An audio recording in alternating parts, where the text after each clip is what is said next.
Ikulu ya Tanzania yawaka moto baada ya ujumbe wa John Heche kutikisa medani ya siasa vibaya. Hujambo na karibu.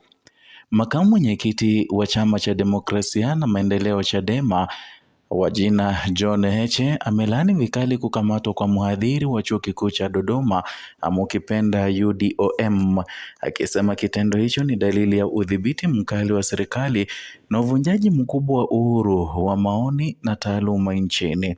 Kupitia mtandao wa kijamii leo Disemba tarehe 13, kiongozi huyo alibainisha kwamba tukio hilo linaashiria hatari kwa uhuru wa kufikiri na kujadili masuala ya kitaifa ndani ya vyuo, na kwamba hatua ya kumkamata mhadhiri itasababisha mazingira ya hofu na ujibazaji wa walimu na wasomi. Na kwenye kauli yake, John Heche alitaja na kusema kuwa kama hili jambo limefanyika, huu ni udikteta wa hali ya juu na haliwezi kukubalika. Huwezi kuingilia uhuru wa maoni na taaluma kwa kiwango hiki. Tumekuwa shule, vyuoni, sijawahi kuona mwalimu anaambiwa nini afundishe darasani, kwamba sasa kuna kikundi kinataka kuwa kinawaambia walimu nini cha kusema darasani. Hii imekuwa Jamhuri ya Iran au Ujerumani ya Hitler. Tusikubali uhuni huu. Ni ujumbe alioandika John Heche. Kauli hii inakuja kufuatia taarifa ya chama cha wahadhiri wa UDOM ama ukipenda UDOMSA kwamba mhadhiri mmoja alikamatwa tarehe 9 Disemba kufuatia madai ya kutoa kauli darasani zinazohusiana na maandamano yaliyopangwa, kauli ambazo ziliripotiwa kwa mamlaka kwa siri. Maelezo hayo yalisema mhadhiri huyo aliachiliwa kwa dhamana baadaye, lakini tukio limeibua maswali kuhusu mipaka ya uhuru wa kielimu. Makamu mwenyekiti wa Chadema akijibu taarifa hizo mitandaoni alisema kwamba huwezi kuingilia uhuru wa maoni na taaluma kwa kiwango hiki, na kwamba vyuo vikuu vinapaswa kuwa maeneo ya ubunifu fikra, si upelelezi wa kuhofia kauli za walimu. Kauli yake ilisisitiza kuwa darasa si eneo la upelelezi wala hofu, lakini ni mahali pa kubadilishana mawazo huru. Alionya kwamba utaratibu wa kurekodi walimu kabla ya kuripotiwa kwa mamlaka ni tishio kubwa kwa mustakabali wa elimu ya juu na uhuru wa kujieleza. Kauli imesababisha mjadala mkali mitandaoni na kwa wadau wa elimu, haki za binadamu na uwakilishi wa kisiasa ambao wanatilia mashaka utofauti wa maoni na jinsi serikali na vyuo wanavyoshughulikia masuala yaliyo sensitive. Tukio hili linaibuka ni muhimu kuona muktadha mpana wa uhuru wa kielimu na maoni nchini Tanzania. Uhuru wa kielimu ambao unajumuisha uhuru wa kufundisha, kufanya utafiti, kuchapisha matokeo na kushiriki mijadala isiyo na hofu ya adhabu, umekuwa ukipigiwa chapa kuwa sehemu muhimu ya maendeleo ya kijamii na kisiasa. Taarifa za mkutano wa Conference on Academic Freedom in Africa uliofanyika mwaka huu katika Chuo Kikuu cha Dar es Salaam zilionyesha kuwa uhuru wa kielimu na mamlaka ya taasisi huchangia uwezo wa vyuo kushughulikia masuala ya demokrasia, haki za binadamu na maendeleo ya jamii kwa ufanisi. Na katika mkutano huo, wabunge na wasomi walisisitiza umuhimu wa kupanua na kulinda uhuru huo na kuikumbusha jamii umuhimu wake kwa maendeleo endelevu ya nchi.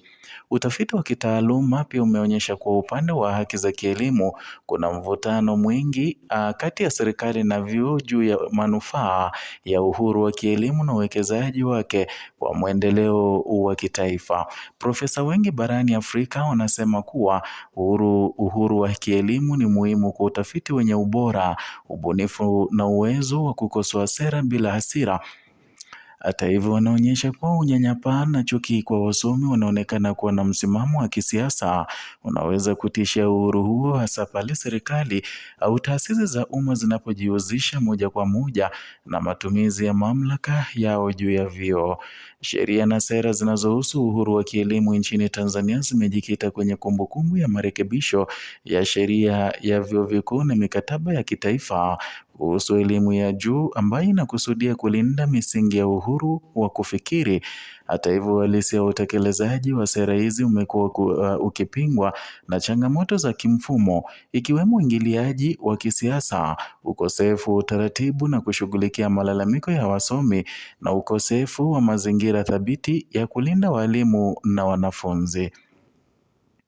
Mjadala huu wa kitaifa kuhusu uhuru wa kielimu uliongezeka zaidi mwaka 2025 wakati wa mkutano wa Dar es Salaam Annex to the Kampala Declaration, ambapo wafundishaji, wasomi na watunga sera walikubaliana juu ya haja ya kulinda uhuru wa kielimu kama sehemu ya utekelezaji wa demokrasia na haki za binadamu barani Afrika. Hati inaongozwa na mwelekeo wa kulinda uhuru wa kielimu, kutambua uhuru wa kuunda mazingira ambapo walimu wanaweza kutoa mawazo yao bila hofu ya adhabu. Ripoti za kimataifa kuhusu uhuru wa kielimu zinatoa mwanga juu ya jinsi matukio kama haya ama kama kukamatwa kwa mhadhiri yanaweza kuathiri mifumo ya elimu ya juu. Kwa mfano, tafiti zinaonyesha kwamba kuhofia kuchapisha utafiti wa kisiasa au kujadili masuala ya kisiasa husababisha kujizuia miongoni mwa wasomi, na ni jambo ambalo hupunguza ubora wa utafiti na mchango wa vyuo katika kutafuta changamoto za kijamii. Na hii ni sababu wasomi wana jukumu la kuchunguza, kutoa tathmini ya sera na kushiriki kwa ujasiri katika mijadala ya umma. Vyanzo vya kitaifa pia vinabainisha kuwa uhuru wa kielimu unaathiriwa na njia ambavyo viongozi wa vyuo vinavyoteuliwa na serikali na jinsi sheria za vyuo vinavyoweka uwiano kati ya utawala wa ndani na mamlaka ya serikali. Kwa mfano, wanaharakati wa elimu wameelezea wasiwasi kuwa uteuzi wa viongozi wa vyuo umezidi kuwa wa kisiasa, na ni jambo ambalo linaweza kupunguza uhuru wa kusimamia masuala ya kitaaluma na utafiti. Kwa walimu na wasomi, tukio kama kukamatwa kwa mhadhiri kinaathiri si tu utu wa mhadhiri huyo, bali pia mazingira ya kielimu kwa ujumla. Kuongezeka hofu miongoni mwa walimu kunasababisha kujizuia katika maoni ya wazi ambayo yanaweza kuchochea fikra ya ubunifu na ubora wa elimu. Mfumo wa ulinzi na wa uhuru wa kielimu unaonekana kudidimiza maoni ya walimu, unaweza kusababisha kupungua kwa ubora wa mafunzo na utafiti, na hivyo kuathiri maendeleo ya taifa kwa muda mrefu.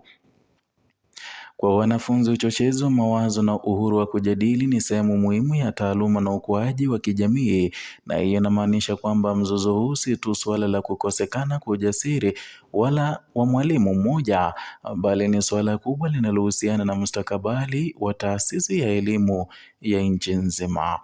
Tukio la kukamatwa kwa mhadhiri huyo limeibua mjadala mpya juu ya mustakabali wa uhuru wa kielimu na maoni nchini Tanzania. Kauli kama hii kutoka kwa kiongozi wa Chadema inakazia hitaji la kulinda mazingira ya uhuru na kufikiri na kujadili, jambo ambalo ni msingi wa demokrasia thabiti na maendeleo ya jamii.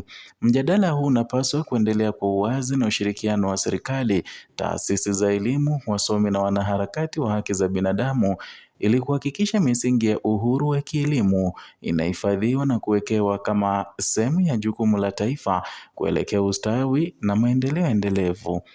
Na katika zama hizi za mabadiliko ya haraka ya kidijitali na kisiasa, kulinda uhuru wa kielimu si tu suala la kitaaluma, bali ni nyenzo ya kulinda demokrasia, kukuza ubunifu na kuhakikisha jamii inakuwa na uwezo wa kukabiliana na changamoto za kisasa na kutosha. Kwa uhuru huu kunaweza kumfanya mwalimu awe mnyamapori wa mazungumzo ya kitaifa, na hivyo kupunguza nafasi ya vyuo kuwa vyanzo vya uongozi wa fikra na uhuru wa kujieleza.